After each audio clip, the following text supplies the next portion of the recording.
ada visual efeknya. Gokil ini sih. Tuh. Ih, warnanya bisa ganti-ganti bener-bener dah. Ya, kagak bisa nih. Guys, HP baru lagi nih. Kalau kemarin kita udah lihat sama-sama launchingnya Xiaomi Redmi Note 9 dan 9 Pro. Nah sekarang ini masih saudaraan. Gua baru udah beli nih.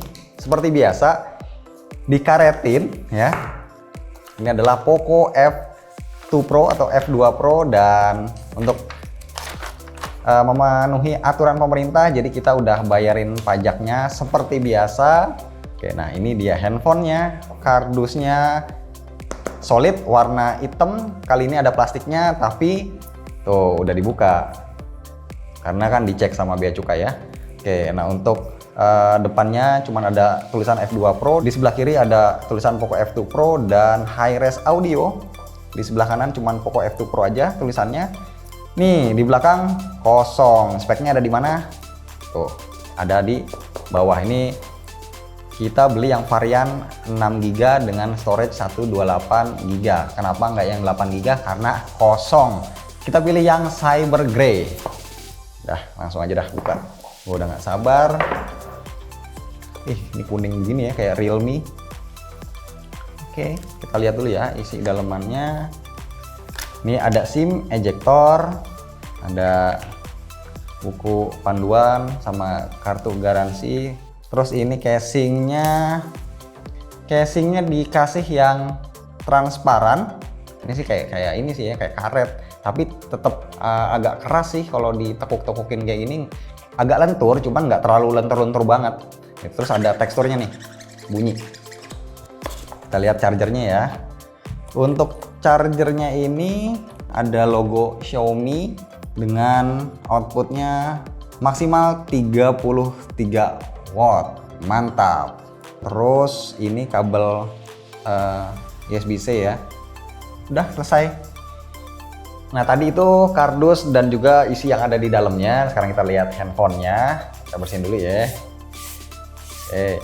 Nah mungkin buat kalian yang belum ngeh, jadi Poco F2 Pro ini adalah versi global dari Redmi K30 Pro. Ya ngomong-ngomong ini plastiknya kayak bekas dibuka ya, udah banyak gelembung-gelembungnya. Tapi ini sumpah nih bukan gue yang buka, ini kayaknya orang bea cukainya nih buat ngecek handphonenya. Gak apa-apa dah, kita dapat sisaan. Yang pertama kali tuh enak banget hands on. Oke. Itu kalau dia bikin video dulu bisa tuh ya Mi ya? Dia bikin di channel sendiri ya, umpang. Ini kita lihat dulu. Nah ini dia warnanya. Lalu ya bentar, bersihin dulu. Nih seperti yang gue bilang tadi nih, warnanya grey. Kenapa kita pilih grey? Karena kemarin itu pas mikir-mikir pengen warna apa ya enaknya yang anti mainstream tapi warna lain kebanyakan itu mencelak ya, maksudnya terlalu kinclong. Kayak kalau kata Fahmi sih itu kayak Tamiya palsu, kayak Tamiya bajakan tuh yang ada di mana Mi? Biasanya Mi lu beli? Glodok. Di Glodok. Nah itu dia. Nah kalau yang ini kelihatannya lebih elegan, dan yang sebenarnya yang paling gua suka karena ini frosted, nggak nyeplak sidik jari tuh, jadi aman gitu. Tapi kalau ngomong-ngomong soal bodinya, gua ngerasain handphone ini gede ya, jumbo, terus cukup tebel. Feel-nya ini mirip kayak kemarin gua megang P40 Pro Plus. Gua belum bikin videonya tapi gua udah megang barangnya.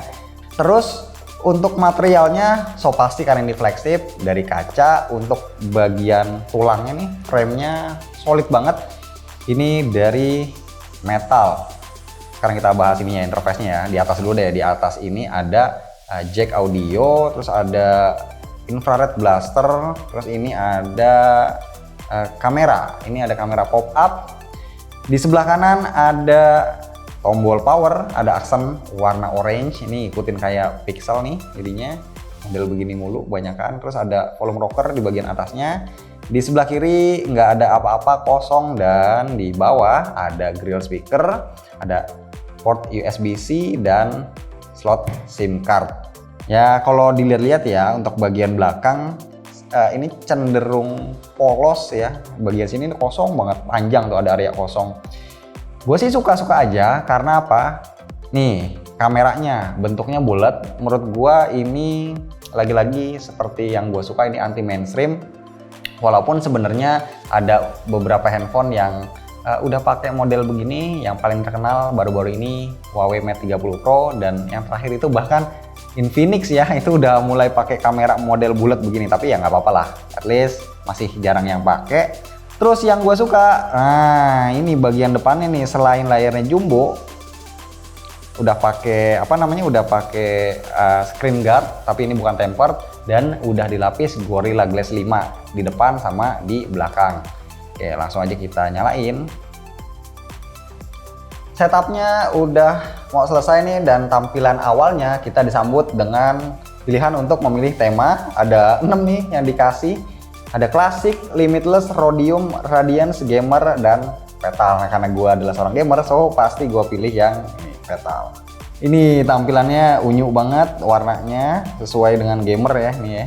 Langsung tuh disambut dengan berbagai notifikasi. Salah satunya adalah update. Ada 7 aplikasi yang harus di-update. Udah, ntar aja. Ngelihat layarnya ini enak banget ya. Lega. Ini terakhir kali gue pakai handphone dengan layar full screen, nggak ada tompel, nggak ada pitak, nggak ada poni. Nah, kita cek dulu ya untuk versinya. Tuh, MIUI Global 11.0.6. Asik ya, ini kalau Poco nih kita dapetnya yang versi global. Dan untuk masuk ke app drawer seperti biasa ya, tinggal digeser aja nih. Tuh. Oke. Kalau mau ke apa namanya, jendela notifikasi juga bisa langsung swipe ke bawah dari manapun area layarnya. Ini asik. Swipe ke kiri. Nah, ini yang juga gua seneng, ada bisa discover Google News ya. Ini gua terbiasa ya kayak gini karena pakai Pixel Launcher. Terus untuk apa namanya, tampilan app drawernya seperti biasa nih, ada pembagiannya, ada berdasarkan communication, entertainment, fotografi, tools, shopping, news reading, dan lain-lain. Ini gua ngerasain ya pas kita apa namanya scroll nih, tuh, tas mentok ke bawah, mentok itu ada dret, dret, dret. Nah, ini ada haptic feedbacknya nih, yang namanya flagship ada. Kalau kita buka recent apps terus kita close, kayak gitu. Tapi kalau impresi awal gua ya soal getarnya masih belum seenak punyanya si apa namanya, si Mi 10 Pro. Terus punyanya si Pixel ataupun handphone lain kayak OnePlus juga ya, itu enak. Terus gua akan lihat bagian display. Bagian display ini salah satu yang menarik. Kenapa? Karena ya sebagai handphone flagship 2020, tuh kalian bisa lihat ini nggak ada sama sekali pilihan refresh rate. Jadi ini sebenarnya yang salah satu yang gua cukup sayangkan ya, kenapa nggak pakai 90 Hz lah gitu. Kalau nggak bisa 120 ya nggak apa-apa lah. Tapi di sini ada always on display. Terus juga katanya ini punya touch sensing 180 Hz.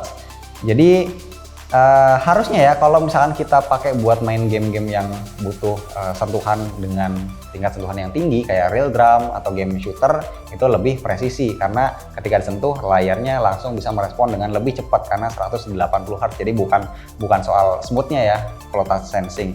Terus untuk layarnya kan tadi gue udah bilang ini full screen, bagian kiri, bagian kanan, bagian atas bezelnya tipis, tapi bagian bawah nih emang masih lebih tebal ya sendiri. Terus untuk kamera, nah ini dia kameranya pop up. Gue akan coba ya langsung. Ini sama kayak Redmi yang dulu nih, ada bunyinya juga. Menurut gue sih secara default opsi kayak gini cukup norak sih kalau menurut gue ya, karena tuh nyala begini udah gitu ada suaranya. Tapi pasti gue yakin banyak juga sih orang yang suka. Nah, berhubung kita lagi ngomongin kamera depan, jadi sekalian aja deh gue omongin untuk kamera belakangnya juga. Ini setupnya kuat kamera. Di bagian tengah ini ada tulisannya 64 megapiksel, tapi nggak ada embel-embel kayak autofocus, nggak ada tulisan aperture dan lain-lain. Cuma 64 megapiksel aja. Dan FYI ini sensornya pakai Sony IMX686. Oke, jadi salah satu hal yang gue suka ya pakai sensor IMX. Terus yang manakah yang lensa 64 megapiksel? Ini ada yang sebelah kiri bawah Terus untuk lensa kedua ada 13 megapiksel yang kanan atas ini ultra wide.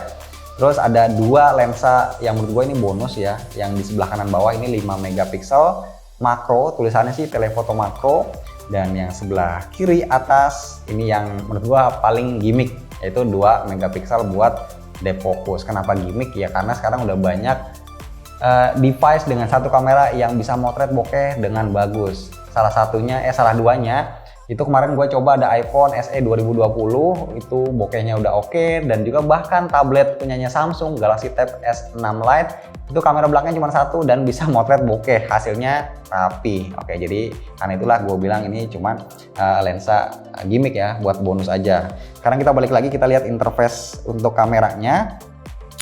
Ya, karena ini masih saudaraan sama Xiaomi ya, jadi masih sama menunya sebelah paling kiri ya. Paling kiri ini ada slow motion, terus ada short video, ada foto, ada mode khusus 64 megapiksel, ada portrait, night, panorama, dan juga pro.